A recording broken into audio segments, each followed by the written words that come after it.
Good evening, everybody. Welcome to BrisScience, the first BrisScience for 2024. Yes, good, that's an appropriate response. And what a wonderful packed house we have tonight. It's great to see you all flocked here together in person. Thank you. It's going to be a long night. I am your host this evening, Joel Gilmore, and if this is your first BrisScience, thank you so much for coming. BrisScience is a series of free public lectures on science held once a month, put on by the amazing University of Queensland to showcase some of not just the best science, but also the best scientists in our wonderful corner of the world and to share what they are working on. I would, of course, like to start by acknowledging the traditional owners of the lands on which we're meeting tonight and pay my respects to elders past and present. And we acknowledge the deep connection that the first people of Australia have to the land and water where we live and work. And as we seek to grow our society and our economy, it's good to remember that the impact that we have on this land and ways that we can try and preserve not just the land, but the amazing biodiversity that we have been so lucky to have in Australia. And of course, that will be an important part of our talk this evening. But before we get to that, and before I introduce our amazing speaker, little bits of housekeeping. I don't want to ruffle any feathers, but if you have your phone, if you could pop that onto silent now, that would be amazing. But don't turn it off, because tonight after the talk, there'll be the opportunity to ask questions using this amazing QR code here. So you can scan that QR code on your phone now or put it up again at the end of the talk. And we would love for you to ask questions, and we'll get through as many of those as possible before our speaker has to fly out the door. After the talk, we will have some food outside, food and drinks. We'd love for you to hang around and chat, because this should be a wonderful cultural experience for us to share our shared passion for science and conservation. So, as we hinted, tonight we have the great honour of introducing our speaker, Professor James Watson, who is a Professor of Conservation Science at the University of Queensland. And he leads the RARES group, which is the Research and Recovery of Endangered Species group, researching how to save some of our rarest species in Australia.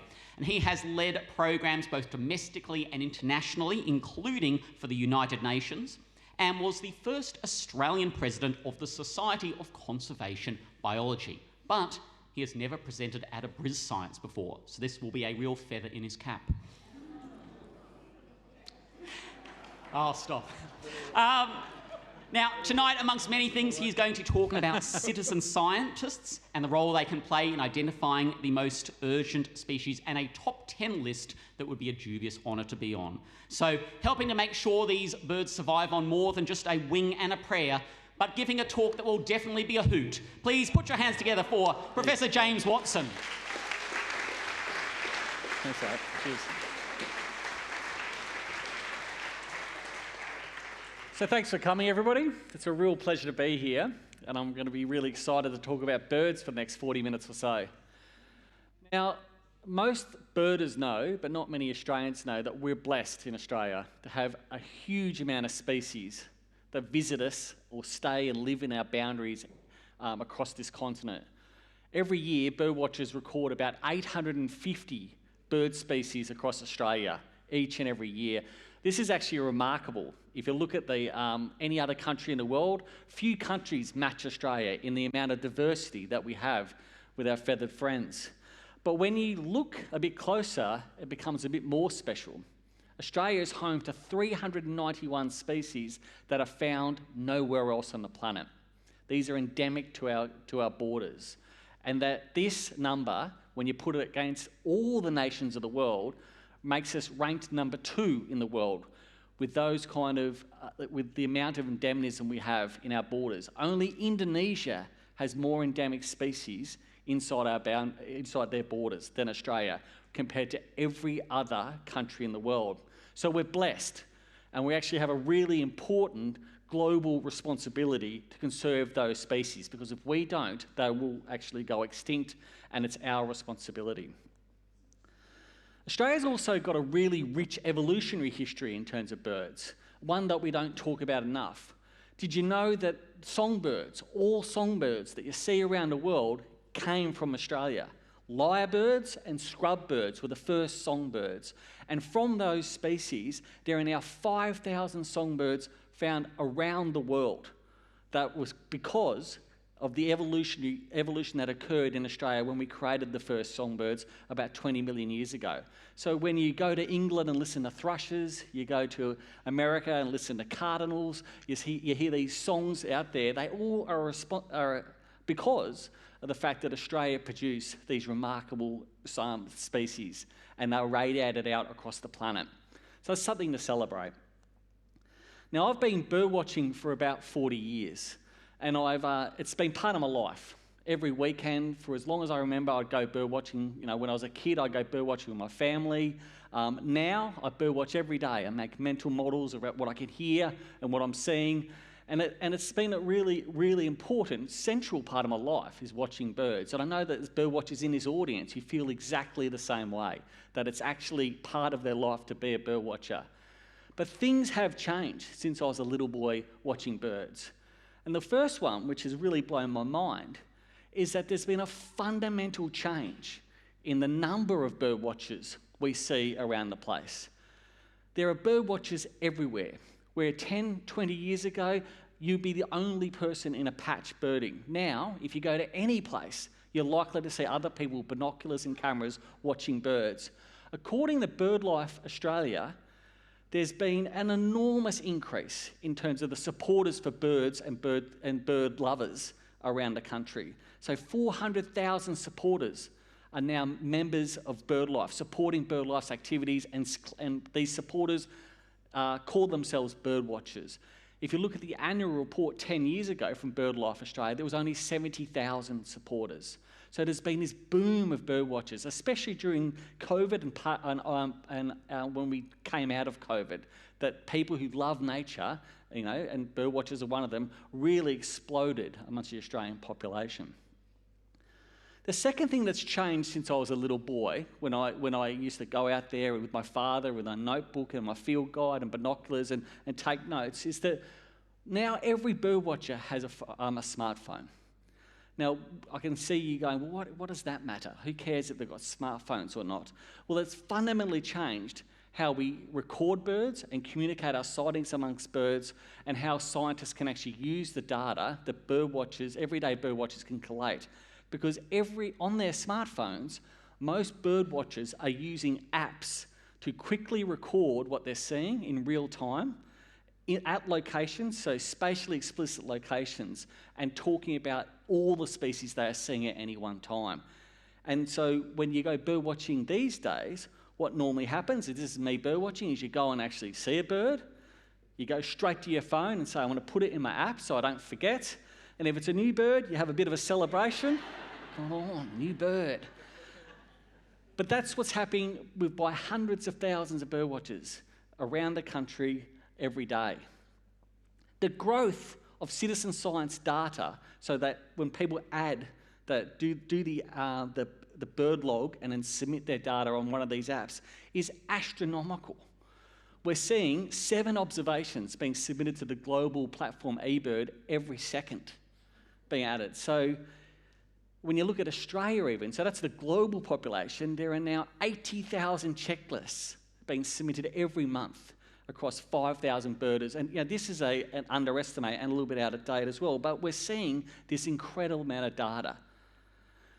If you look at the Atlas of Living Australia, which is an incredible repository of all biological data, and it's something to look at. If you're keen on biodiversity, go and look at the Atlas of Living Australia. There's an incredible amount of information in there. But if you look at the proportion of information in there, you can see professional science versus citizen science. It's been dwarfed, the amount of non-citizen science versus citizen science. The general public is supplying most of the information that scientists use to then work out what is happening with biodiversity around the planet and what we can do about it. So everyone is playing a role where 20 years ago that was just simply not possible.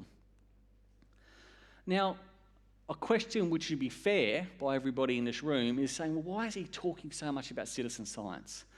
Well, I want to talk to you about a study that we did based on citizen science. And it it actually occurred because of this bloke, Sean Dooley, who's a fantastic communicator for BirdLife Australia, and he wrote an article about 12 months ago, just simply, loosely arguing, what was Australia's most elusive birds?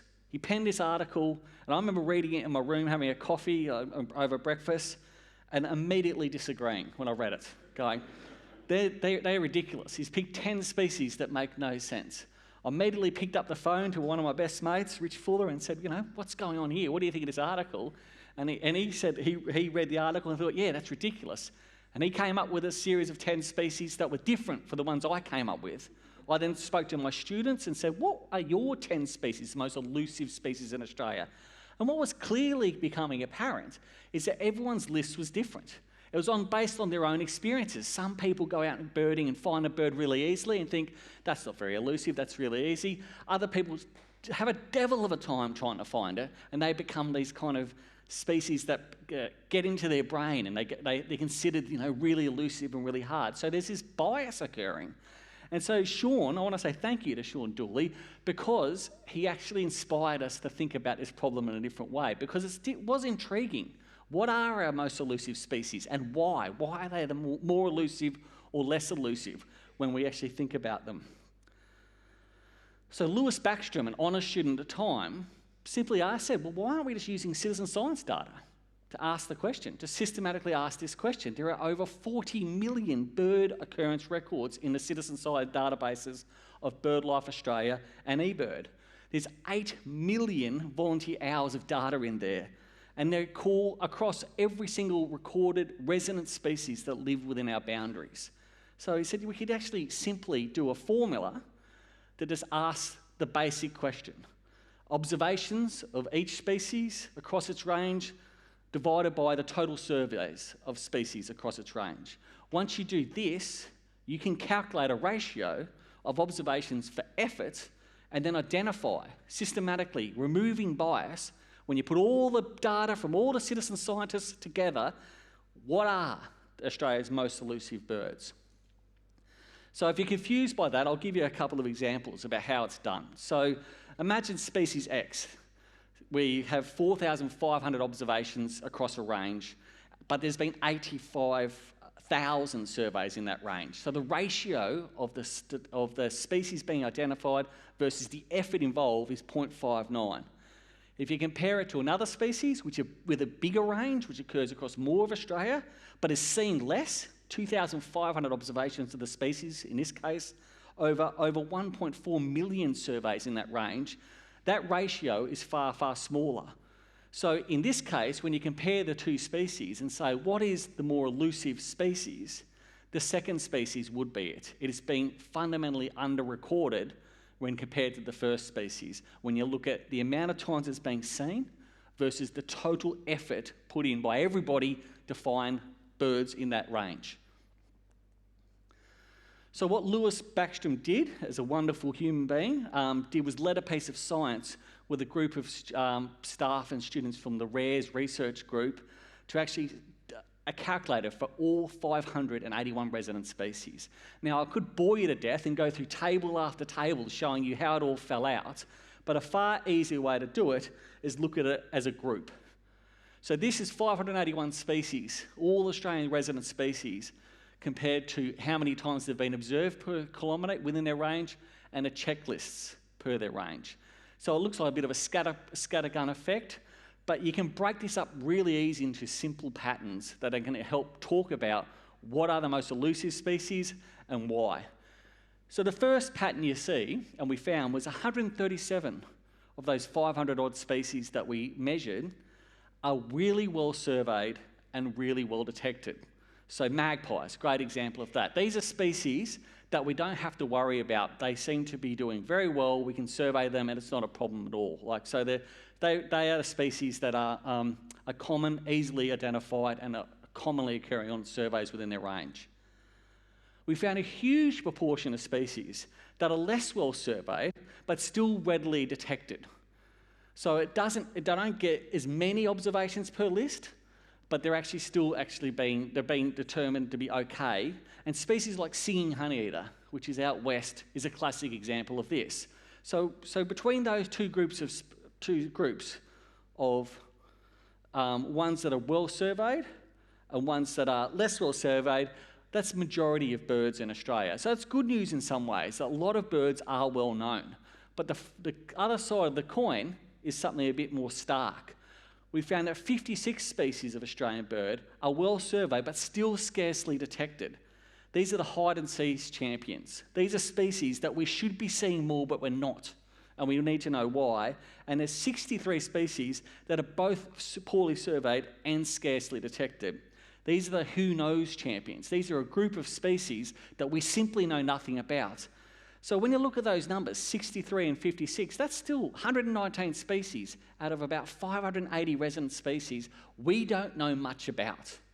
And that's actually something, if you take anything away from this talk, is something that I really want to implore on you around conservation, bird conservation, and what it means to actually do conservation in Australia, is that there's still many, many species out there that we don't know much about. Citizen science, with all that effort I talked about, is still not helping us pick up the information we need to even ask the most basic question of where these species exist. And if we don't know where the species exist, how on earth are we going to do conservation to save them? So that is something that, it is a big finding, and it's a finding that actually got a bit of news attention when we did the media on this a few months ago, in that there's still a lot of species out there. But that's not the point of this talk. The point of this talk is, well, which are the 10 most elusive species? Which are the ones that hit the top of the list, based on, if you remove all the bias, if you remove all your own prejudice and just looked at that ratio I told you about, which ones came out on top? So in this next section of this talk, I'm going to go through the top 10 and explain what we've seen. So at number 10 is the bird called the Australian little bittern. It was found 1 in every 1,300 surveys within its range. Now, this wasn't a surprising finding. This is a very secretive bird that calls during summer and actually makes a loud call, and if you know the call, you can find it. But a lot of the time, it actually is it's very secretive. So it's not surprised that we're actually not finding this species a lot, and it's come up with number 10. But the good news about this species, if you live in Brisbane, is you can actually go and see it. There is a fantastic site in the boundaries of Brisbane called Sandy Camp Wetlands. Who's been there? Who's been to Sandy Camp? It's a wonderful spot. If you want to see something in the top 10 most elusive birds in Australia, you can simply go out to Sandy Camp Wetlands and you have a shot, if you go early in the morning or late in the evening, to see this species. So it's a species that still occurs in the boundaries of a city, but it's still not recorded as regularly as you'd hope across its entire range.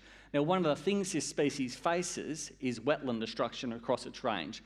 And another thing that it faces, which we've got to acknowledge, is that no one's ever studied it. No one has done a PhD on it. No one actually knows the actual population dynamics of this species. So it's a species that is of concern because it's hit the top 10 and we don't know a huge amount about, but we can see it in Brisbane, which is wonderful. Now, the second species, the number 9 species, the species which made the number 9 list is the Australian masked owl. This is a species that was recorded just 1 in every 1,400 surveys. Now, it's not surprising that nocturnal species actually make this list, and this species, if anyone who knows it well, knows it can be a real bugger to find.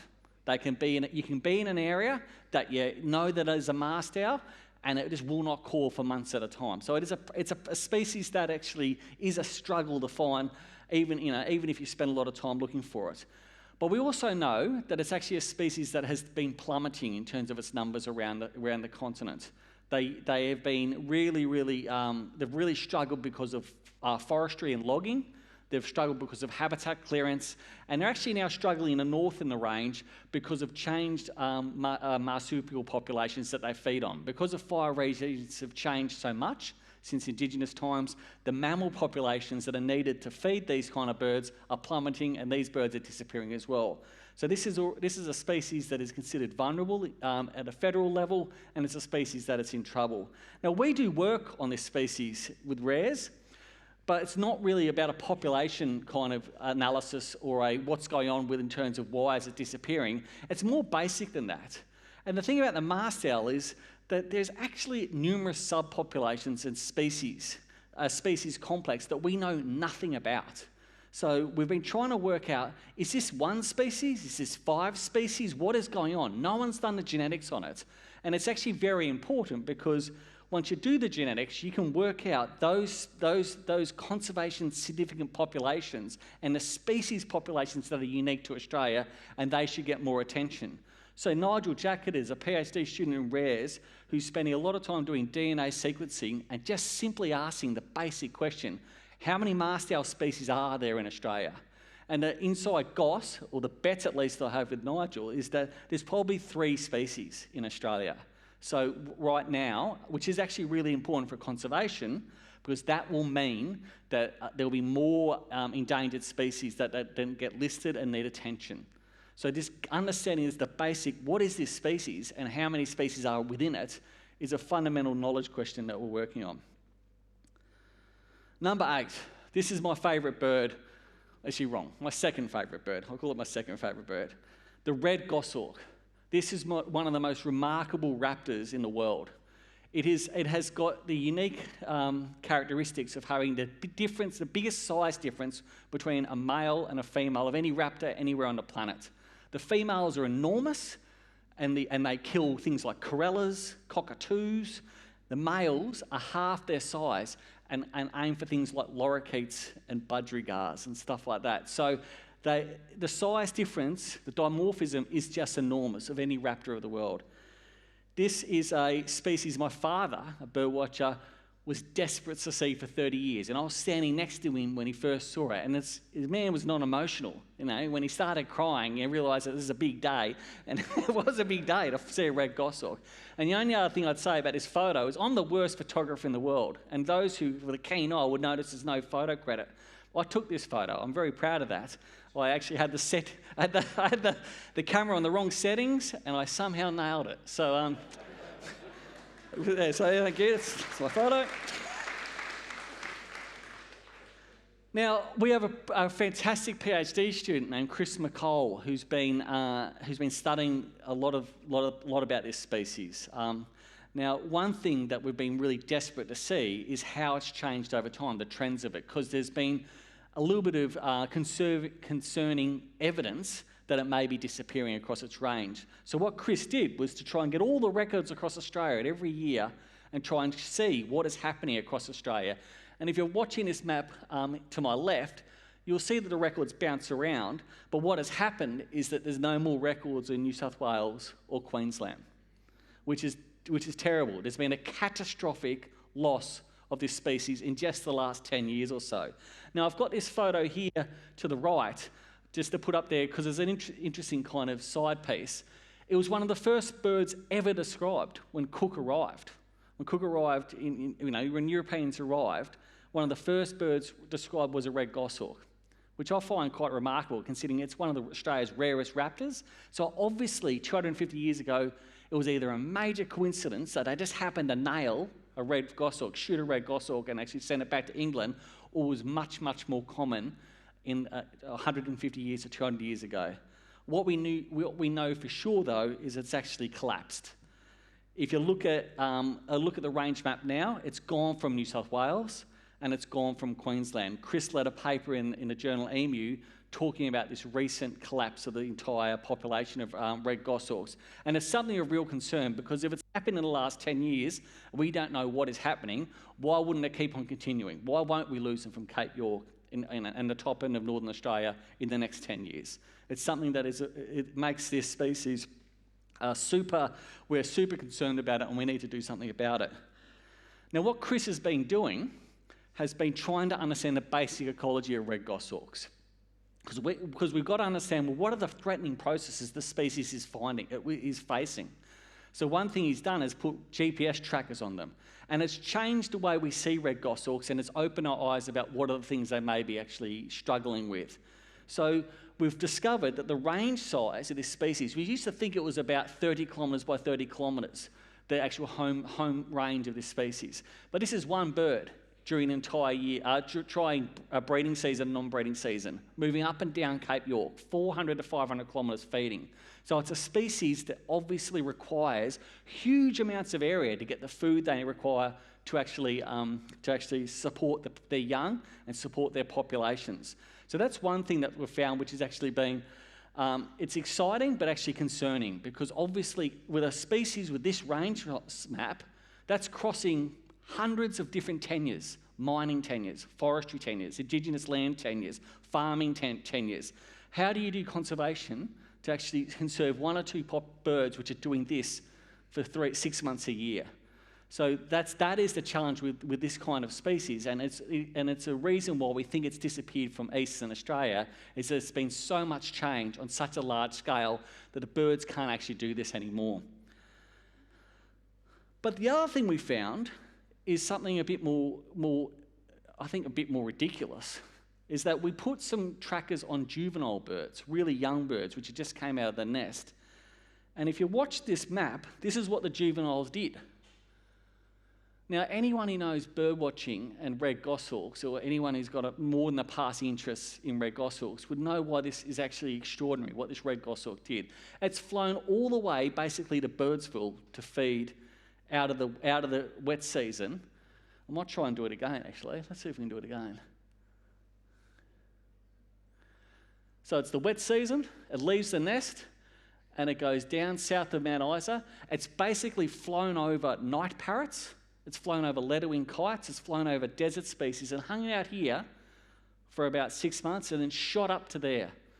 Now, what's interesting is the second year, so we tracked it for a second year, it didn't move from Cape York. It only did it in its first year. And we've tracked juvenile birds in other parts of the country, red goshawks, and they've done the same thing. They've gone down into the deserts and fed during the last bits of the wet season. So something we think is going on there. But as I say, anyone who's a bird watcher, if you were to say, look, I saw a red goshawk south of Mount Isa, they would laugh at you. They would genuinely laugh at you, because that's such an absurd thing. I could see one of the hardest bird watchers in Australia nodding, going, yeah, I'm laughing. And they would laugh. But that's clearly what this bird is doing. So there's a whole migratory track that this bird does that we just don't know anything about, and we don't understand why it's doing it. The suspicion is that because they find it pretty tough to feed. A young bird finds it pretty tough to feed in the wet season, especially torrential rain every day. You know, it's hard to catch birds. They're a bird eater. But in the deserts of Australia, during some times, there's huge numbers of budgerigars and huge numbers of crested pigeons. So they've actually switched their prey from lorikeets to budgerigars and actually just tried to get away with it that way. But they're not adapted for arid environments, so they can't stay long. They go down there, get a feed, and go back home. So it is, but that's just a guess. We're trying to work out how common this pattern is. Okay. So number 7, eastern grass owl, a species that is, again, a wonderful species that is being an owl makes it very, very difficult to actually see during see because it's nocturnal. But this species actually is an interesting one in that if you go to the right habitats, which is coastal marshes and wetlands and grasslands, you'll see it flying around in the evening. Right, so it's less hard to see than the true nocturnal owls that we have in Australia. Now, this species is concerning in that it's actually being smashed by coastal development up and down the coast. It's a species that is absolutely in serious decline. It used to be abundant, or common at least, on the Sunshine Coast and the Gold Coast, in the area that I live, Byron Headlands, and we don't see them anymore. You know, so it's a species in decline. It's an elusive species that we think is blinking out, but we don't know enough about it, and it's a species that I think needs more attention. Number 6, the Australian painted snipe. This is a wonderful species. Now, what's interesting about this one is that it's got 2 sister species, one that occur in Africa and one which occurs in Asia, that we know a lot about. We know its call, we know its breeding behaviour, we know exactly what the species does. Those 2 sister species are doing brilliantly in terms of their birds easy to see in Southeast Asia and Africa. This one is actually one of the most elusive birds because we just don't know anything about it. So according to the citizen science surveys, we're seeing 1 every 2,200 citizen science surveys. But in 2022, the bird was not recorded. We lost it completely. No bird watcher recorded this bird. So it's actually just disappeared from sight. But they enter Matthew Herring, this wonderful guy who works part-time for BirdLife Australia. He realised that this is not good enough, that this bird could actually be disappearing in our watch and we need to learn more. So he started a GoFundMe campaign around tracking Australian painted snipe. He thought he'd get about $10,000 from the birding community, but once you actually sell a story about, hey, we actually haven't seen this bird for a year, bird watchers got behind him, and he's actually able to raise already $116,000 to do the tracking. Now, why is the tracking important? Well, what he's done is he's caught a couple of them, he's found them, bird watchers went out and found them for him, told him where they are, and he's put some trackers on them, and he's starting to see this migration route that we never knew anything about. So he caught a bird in Balranald, and in about 2 months, it's now flying, it's up near Birdsville. So again, just a bit of science, with a bit of support of bird watchers and finding the bird in the first place, was able to change the game in terms of our knowledge around this species. And what I love about this is just the passion of this guy. I'll go back to him, if I can. This guy, Matthew Herring, this guy is single-handedly changing the state of the knowledge around this species. And he's not at a university, he's just doing it off his own back, and Australian bird watchers are helping get behind him and actually helping changing the story of this species. So number 5, red-chested button quail. Now this was a surprise. If I was going to say in our list, like, what's going on here? This bird's pretty common. So why is it the number 5th most elusive bird? And we started realising it's because when bird watchers have buttonfly explode out of their feet. So I'll take a step back. Do people know what a button quail is? So there's true quails, right, which are kind of big, and you see them in Brisbane and stuff like that. And then there's these small button quails, which are actually a type of wader. They're not a true quail at all. They are tiny, and there's about 6 species which look the same. And they explode out of your feet. You see them for about 2 seconds, and then you've got to identify them. And what I think happened with this species is that most bird watchers were honest. They said, I don't know which button quail it is. So they said button quail spur, which is button quail species. And when they were not willing to say red-chested across much of its range. And as a consequence, a lot of these birds were underreported simply because people were not confident enough that they couldn't be another species.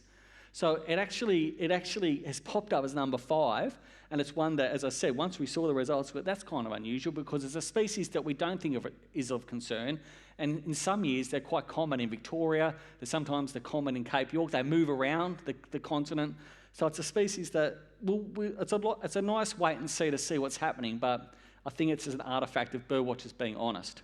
There is one thing about this species though, and any budding ecologist or bird watcher could be a hero overnight. It is a kind of a common species. Its call has never been recorded. So there are only 3 species in Australia where the call has never been recorded. This is the most common. So if you want to be a hero and be the first person to record the call of a red-chested button quail, off you go and do it, because it'll be celebrated amongst the bird watching community because we just don't know its call. And they certainly do call. So, another species of button quail, but this one is a doozy. This one is an absolute doozy. Now, it's called the buff-breasted button quail, and it occurs only in Cape York. It's been seen, apparently, 1 in every 3,000 throughout surveys. Now, I say apparently because this has literally caused more grey hair on his head and more grey hair in my beard than any other species or any other professional thing I've done. So, I'll tell you the story. First, I'll say it's never been photographed in the wild, and again, its call has not been recorded. So up to 2019, this bird was regularly recorded in the Atherton tables for 40 years. There were papers written on it. In the action plan of Australian bird, there's a big account about what the bird does and its conservation, yet no one had really done any science on it. But there was many reports. Enter Patrick Webster, one of my heroes, a student who said, I want to work on a buffy because I want to take the first photo of it. No one's taken a photo. Should be quite simple. We just got to go up there and do the hard yards. Sounds like a fun project, but no one likes button quail, but he loves button quail, so let's just go and do it. And we thought, yeah, beautiful. It's a safe project. This is a no-brainer. We just got to do some science on a bird that's never been photographed. Pat surveyed all the sites, every single site the bird had been recorded for the last 40 years, and historically even collected 100 years ago. This included 300,000 camera trap hours, 6,500 SOM metre days, 3,600 hours in the field, and those with a quick mathematical mind, it's 150 days, full days survey for this species across the sites. And he found lots and lots of button quail. Lots and lots and lots and lots and lots and lots of button quail. He kept on sending me photos of these button quail. I had to tell him to stop sending me photos of these button quail because they're not buffies. These are other species of button quail. I don't care about these species. But he never found a buffy in 3 years of searching. And then it dawned on us that since Pat started, the day he started his PhD, no one recorded a buffy since. Not one person across the citizen science people, the good burgers of Cairns, the bird watchers of Cairns, who were seeing them regularly every year, never recorded them. And I started making this question, what a coincidence. How did that happen? Like, we can start a PhD and the bird just disappears across 50 sites that it's meant to be at. So we started worrying a bit about it because it didn't make sense. So we contacted over 100 bird watchers who had claimed to seen the species and asked them, how did they identify the species? How'd you do it? And we did this kind of assessment of, from green, yep, this is definitely a verified record, all the way up to, yeah, this guy just doesn't know birds. It just doesn't. He's looking at a chicken. I don't know what he's looking at. Look, it's like. So, but we went through it, and 100 birders were really great. They were great in terms of spending a lot of time. Pat was on the phone for hours. There's hundreds of emails, correspondence, just trying to tease out, how did you know the bird you saw was a buffy, like buff-breasted buttonquail? That was it. And then we realised, once you'd put all the numbers together, that actually was not one record by any of these bird watchers that actually hit all the proof that they had seen a buff-breasted buttonquail. No one had taken a photograph. No one had identified the key identification features. No one had found a nest. No one had actually described anything that gave you absolutely verifiable proof that that was a buff-breasted buttonquail. And when we looked deeper into it, we realised that no one had seen it for 100 years, since 1920. It was the last verified record. Even worse, we realised that this entire mythical southern population, there was literally no verified records any time in history. None. It was found in Cape York by McClellan, who was a shooter for H.W. White collections in 1920. He shot 6 birds, so they're verified. You can see the skin. So they definitely actually existed. He got them from there. But all these bird watchers, including some of the most famous bird watchers in Australia, including me, I once thought I saw one and ticked it in the 1990s. I thought, yep, that's what it is. And then I realised, how did I identify it?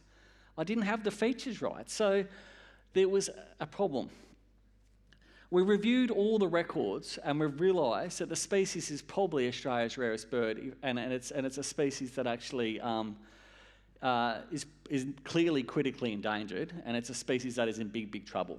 And it's just a really huge a spotlight on what happens when you get a comfort level with a bird, but you haven't actually done the hard yards to really verify what's going on. And I mentioned those 100 species in that bottom list of the scatter plot that actually are species that we don't know enough about. Well, this is just one of them. And this is a really extreme example of a bird that we have to worry about. That this bird could be emblematic of other species out there.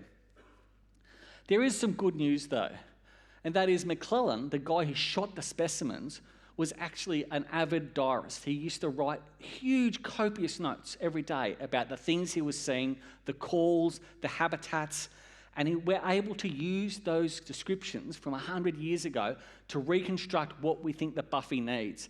And we've realised that where he recorded these birds, the system has fundamentally changed. There's been cattle there for 100 years, there's been fire regime change for 100 years, there's been woody thickening there for 100 years. So there's no surprise that when we went to the Cape York sites where it was originally shot the birds aren't there anymore. But we're able to find other places in Cape York that we think haven't been affected by changed fire regimes, haven't been affected by woody thickening, haven't been affected by cattle. They're on Indigenous lands. And we're working with Indigenous rangers groups in the Macoroth Range, the Pasco River and the Archer River to actually find this species, a bird which has not been found and verified for 100 years. Now, I'm not going to give it away. I was going to show this movie, but I don't think I have time. This, if you've got a phone, a smartphone, take a photo of that. and watch that movie. 6 minutes. And I give you, there's a reason why at the end of that 6 minutes, you're going to be smiling. Because I'm willing to bet that we'll have buffies, we'll find this species within the next 3 months, based on what they've found and what's in that movie right now. So there's hope, and there's a glimmer of hope here, and it's a really great story.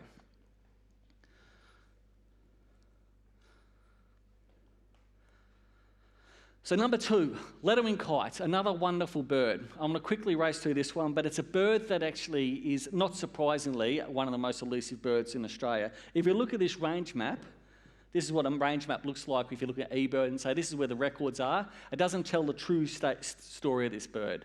This bird has 2 types of life cycles. It lives in a core range in southwestern Queensland, where it does most of its breeding. It's a boom and bust species. So this is over time, the number of records you see inside the range and outside the range. And it's all dependent on this thing, long-haired rat. When the long-haired rat booms, letter-winged kites do really well. They breed and breed and breed and breed and breed. The rat population tips off, it actually starts declining, and the letter-winged kites then spread across the country because they've got nothing to eat.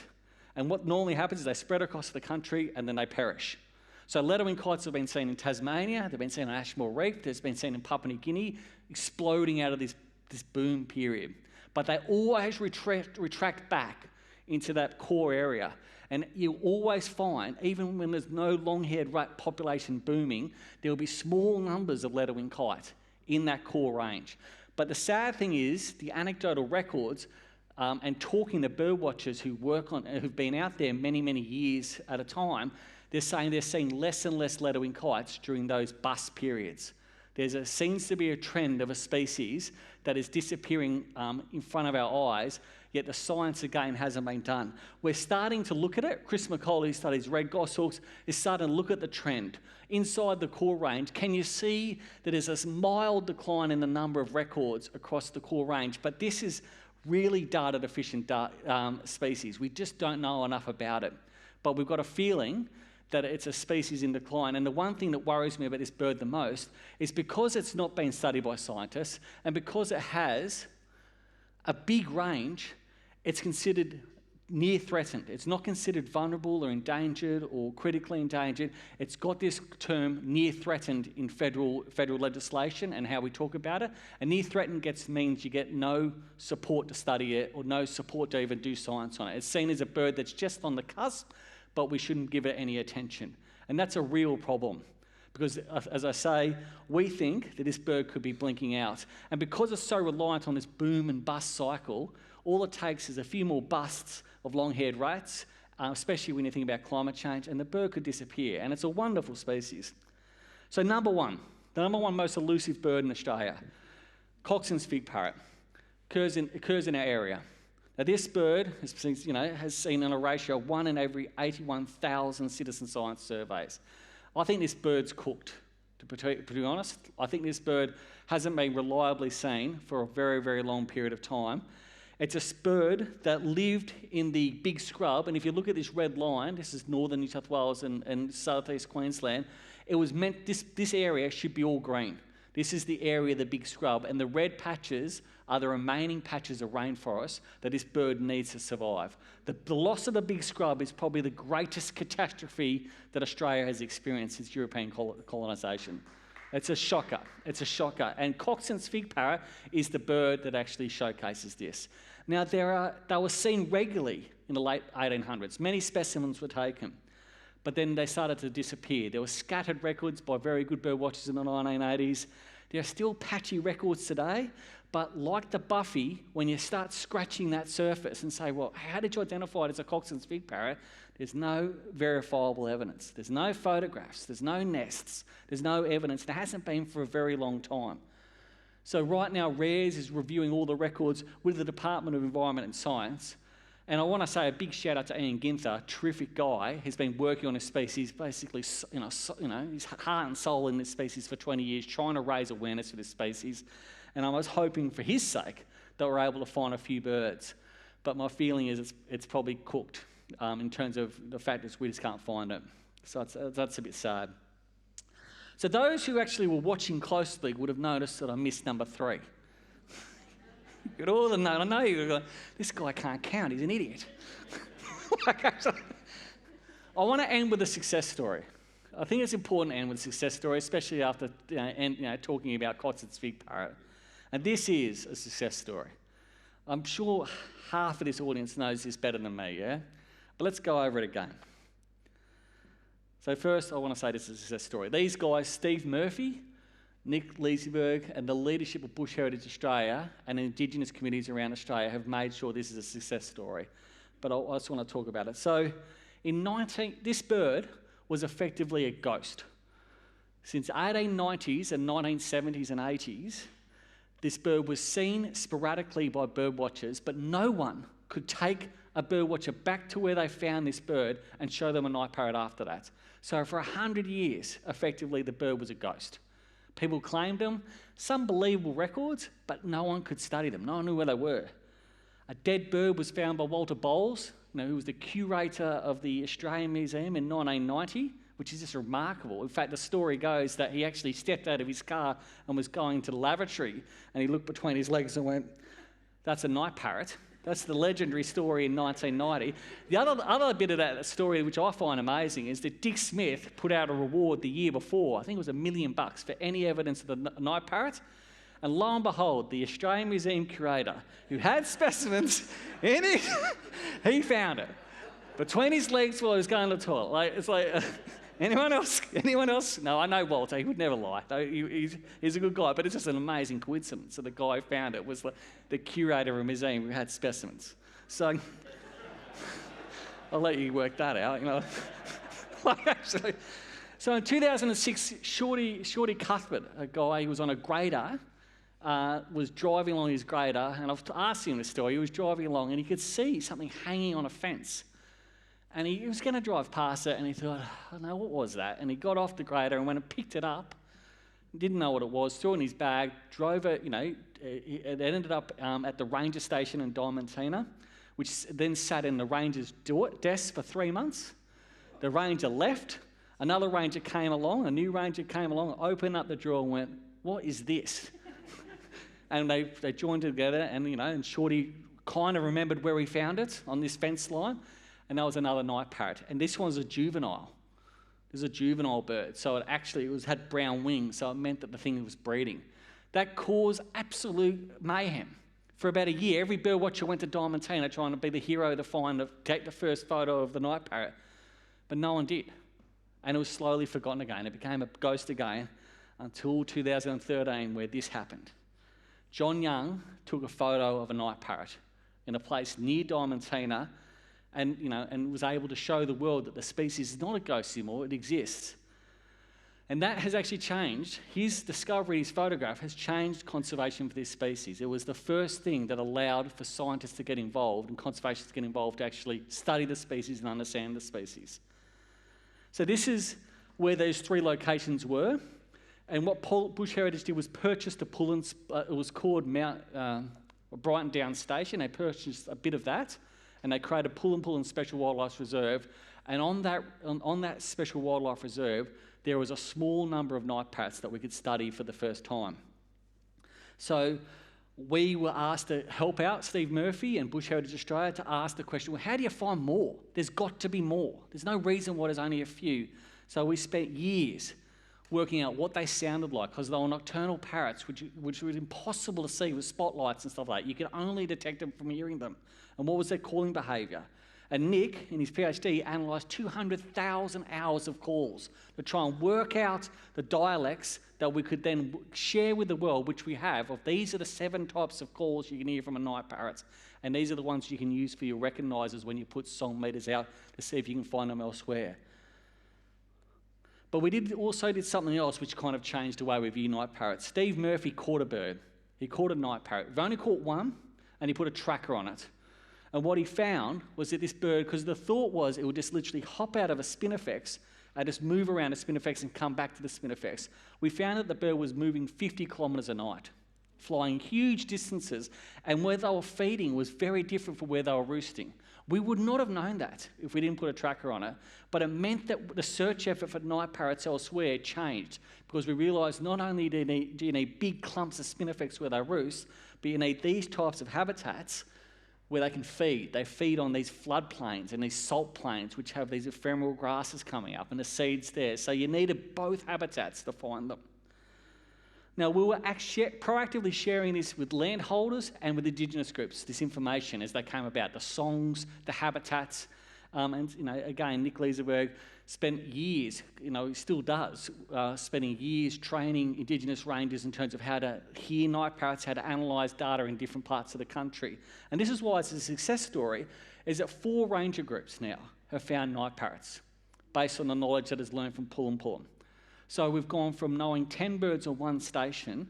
We think there's about 50 individual birds we know across the country, but we think, across about 12 populations, and we think this is going to only grow with this knowledge. So the ghost that happened, in 2013, we now have a much better picture of what the species is. And the heartland, weirdly, is not in Queensland, it's in Western Australia. We've searched southwest Queensland. We've found it in a few other populations, one other distinct population from Pullum Pullum, but most of the new populations are in Western Australia. So that's actually changed. The work that Steve and Nick and Bush Heritage has done has changed how we've done conservation for this species. And I think, frankly, it's considered critically endangered right now, but if we keep on finding populations, critically endangered is a number of 250 birds or less. Right now we only know 50 birds, so it's suitable to have it listed as critically endangered. But I'm confident in the next 5 to 10 years we could get this species downlisted because we'll find more and more populations, and therefore we'll be able to unlock where this species is and do conservation in there. So the future of night parrots looks very bright. On Pullum Pullum Reserve, we're seeing continued breeding since Bush Heritage took over. So since the first population we measured was 2013, it has slowly increased over the last 10 years. And that's basically, sorry for the photo, but that's basically the management is around cattle and fencing and trying to keep the cattle out, because the cattle actually are destroying lots of the habitats where the species feed, and cats. What we've found is that certain individual cats learn how to kill night parrots. So we've got to knock out those cats. And so there's a systematic, shooting regime out there to try and knock out those tomcats in particular, which are targeting they're targeting the populations of night parrot. And the reason why we know that is because when the night parrot breeds, when it's like that, it's very quiet, and when it's an adult, it's very quiet. There's this weird phase for about 2 weeks where it's like a young juvenile which can't do much, that it squawks constantly throughout the night, going shh, shh, shh, shh, shh, all night. And the cats, we've literally watched it. When it starts doing it, you can see up the hill, here come the cats, because they can hear this squawking and they know it's a dumb night parrot. So that's the Achilles heel of the species. That's the reason why it's gone extinct in most of its range, because of this one part of its breeding behaviour that makes it incredibly susceptible. But it means that we can manage it once we know when it's breeding and shoot those predators. So last slide, the last thing to show you. This is footage that was taken last year. It's never been shown in a public setting. It was done by Al Healy, who's done a lot of botany work out there. He was driving along Pullum Pullum and he came across this. So can you see it? Is it there? Where is it? There he is. So this is what night parrots do. They hop around. They can't hide and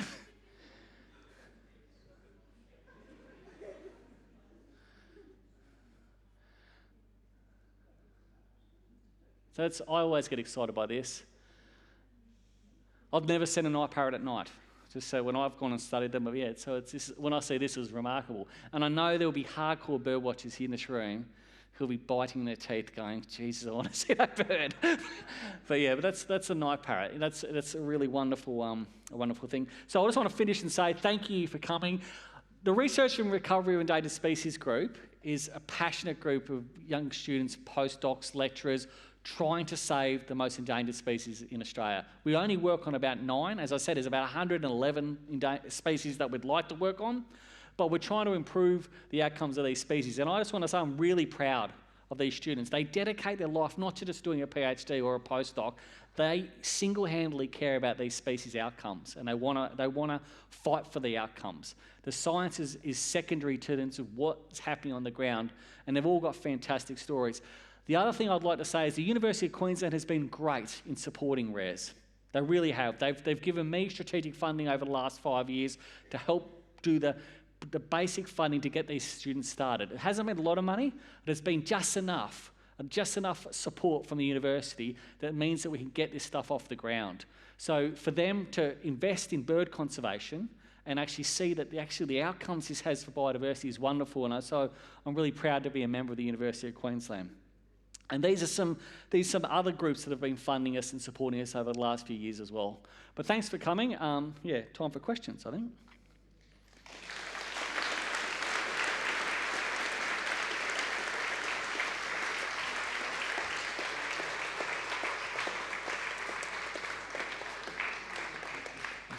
Amazing, James. What a tour de force of the current state of play. We've already had a bunch of questions come through, but now is your chance. There is the QR code. Please scan it. Ask your questions. This is your big chance, at least before we head out to dinner. Now, just while you're putting those questions in, a reminder, if you're not on the BrisScience mailing list, please head to our website or our Facebook and sign up so you can be notified of our upcoming talks. And next month, we have a very interesting talk. We have Dr. Peter Evans from UQ going to talk about quantum mechanics and the arrow of time. So somewhat of a different theme to tonight. So this is this... Yeah.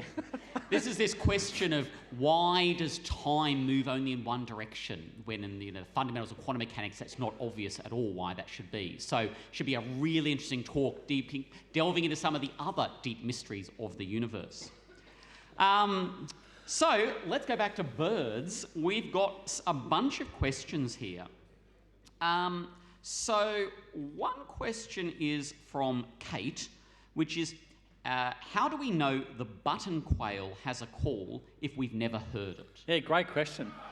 It's a really good question. So all button quail, so there's some button quail which are very common, right? And you can hear them calling, doing regular calling during wet season in particular. When it rains, these birds often call. So of the 4 species that we have that calls, they do pretty predictable things. When it rains, the female and male start calling to each other, and they do it for 3 or 4 months at a time. And it's a subtle call, but it's actually a continuous call that you can pick up on sound meters. So it would be a remarkable coincidence if the red-chested button quail and the buff-breasted quail just didn't call in that way.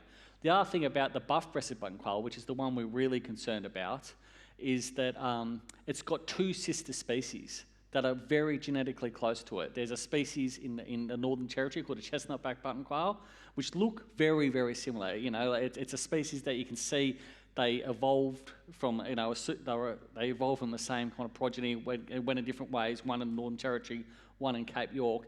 That species in the Northern Territory is very vocal, and it does exactly the same thing as other button quails. So it would be remarkable that the species that is very, very closely related doesn't do something similar.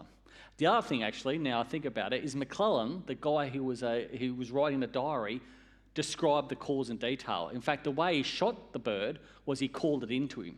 He would sit on a horse and mimic the call. The bird would come close, then he'd blast it. So that's another reason why we know there was a call, because it's being described. But the thing is, the way he describes it 100 years ago is hard to then picture in your mind what exactly did it sound like.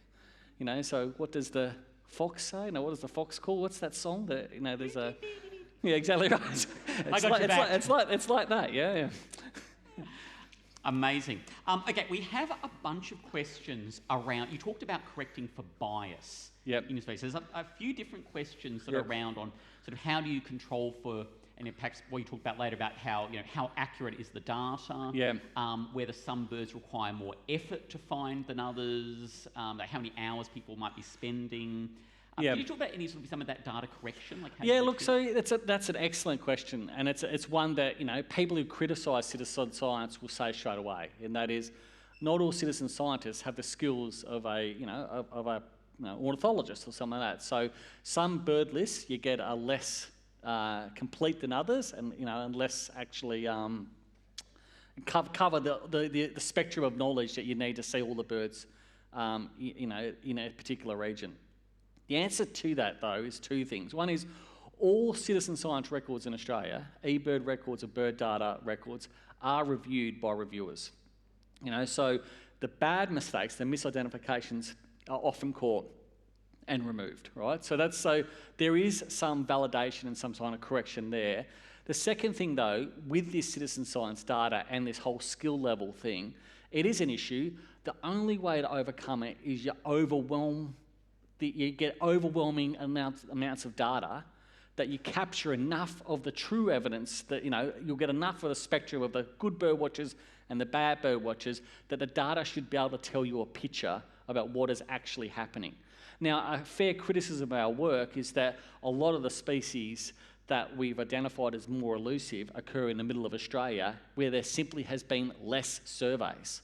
Right, regardless, good bird watchers, bad bird watchers, whether there's less surveys. Absolutely right, and that's the beauty of science. We publish a paper, hopefully someone comes along in 10 years' time, uses another 100 million records that have been uploaded, and has another look and see what we missed. So it's not like we're saying this is the right list. This is just the list with the current knowledge available. And we think, as I went through that top 10, only one species stood out to go, that doesn't really make sense. The red-chested buttonquail, I still look at it and go, there's something weird going on there. That is not in the top 10 most elusive species.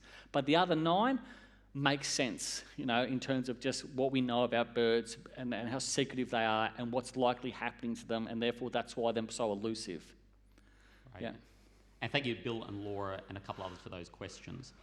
Parrot Dude would like to know, I'm just reading it. Parrot Dude would like to know, what is involved in targeted surveys for Coxon's fig parrot? How are we trying to detect the species? Yeah, great question. So there's been a lot of individuals going and looking. So there's been great ornithologists spending a lot of time in the habitats in both the Sunshine Coast and in northern New South Wales over the last 30 or 40 years, spending time under fig trees and in small remnants looking at where the fig parrot should turn up. Now, the thing about Coxon's fig parrot is that it's got 2 sister species in far north Queensland that we know very well, and they act exactly the same to each other, and fig parrots in New Guinea act the same. So our assumption is the Coxons will do exactly the same thing that these fig parrots do further north. And so behaviourally, we're doing what you do to go find those other 2 species. These people went and tried to look for it in northern New South Wales and southeast Queensland. There's also been citizen science efforts. There's been campouts. There's been groups gone out to spread out and actually try and spread the love in terms of trying to find the bird across large areas. And the third thing that's been happening is song meters. People are putting out song meters under fig trees and waiting to see if a fig parrot call is recorded on them. So the one thing that you could criticise us for Coxon's fig parrot is the government or BirdLife Australia haven't done a range-wide survey on one weekend. And I've always thought that could be a good thing to do. Like, the last hope for this species is get bird watchers in every clump of remnant rainforest and every fig tree and get them sitting underneath that at exactly the same time, right? And let's just do it once and for all and nail it. I think that's probably the last thing we need to do before we can actually say, look, the species is probably gone. But I think the song meter analyses and these targeted surveys by good ornithologists has probably been enough. Now, we are almost out of time, but I want to hit you with just a couple more questions. Yeah. Got one more and then a couple of rapid-fire ones. Sure. Just to try and... So, Annette and Isaac asked questions, which I'll sort of phrase it from Annette's. Can we ultimately save species unless we abandon the idea of growing the economy?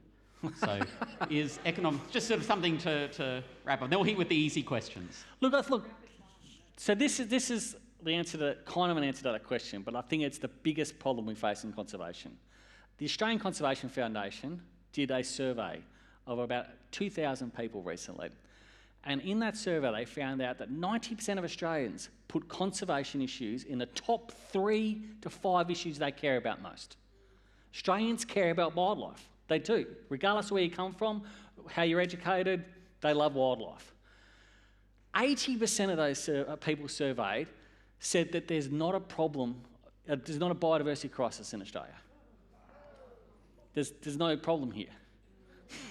So the problem is, I think, the economy. You know, how do we? That's a driver issue, and how do we change the drivers to change the state? At a more fundamental level, this is a great democracy. We've got to educate people. There's a problem. There's a really big problem. I don't know why the 80% don't think there's a problem. Obviously, we're not getting through the mainstream media. We're not people like scientists like myself are failing to communicate. And maybe it's not people like me who need to communicate. Maybe it's Patrick Cummins, the Australian Test captain, who needs to talk about this issue and mainstream it. I think that's probably the biggest challenge we've got to get over, is that communication issue about we're in trouble. They're in big, big trouble. And we're just not talking about it enough when it comes to biodiversity loss. So yeah, not really an answer to that question, but yeah. Look, and I would like to finish on that note, but I have to ask some of these questions because these are clearly the burning questions in here from several. So first of all, Casey wants to know, you've got to give short answers. What is your favourite bird? Night parrot. Night parrot, amazing. I know you love all birds, says Jonathan, but which one is the most annoying to you?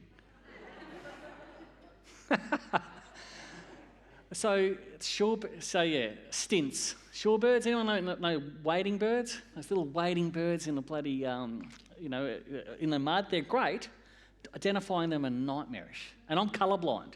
So if you're standing next to people going, can't you see the shade of green and the brown? And that's how you tell the little from the redneck. And I was going, oh my God. So I've often thrown my binoculars down and walked away when I realise I can't identify the birds that other people are identifying. Good. So yeah. What apps should we use? What, sorry? What apps should we use? Oh, yeah, okay, yeah, sorry. Neil wants to know what suggested Yeah, apps. look, so eBird is a wonderful app out of Cornell University in America. It's an American app. People don't like American apps, but Cornell is a charitable organisation, and what I love about them is they freely make their data available to scientists. It's not about data for themselves. BirdLife Australia have a fantastic app called Bird Data. It's harder to get their data, honestly. They have a bit of a different business model. Bird Data is probably a better app if you want to make sure your surveys are going in and actually being documented by governments, which then can stop things like, can help inform things like legislative change or land clearing or something like that, because the way Bird Data works is that it actually assures that your app, the data you use, is exactly in the location where you are, and therefore it can be used by government officials.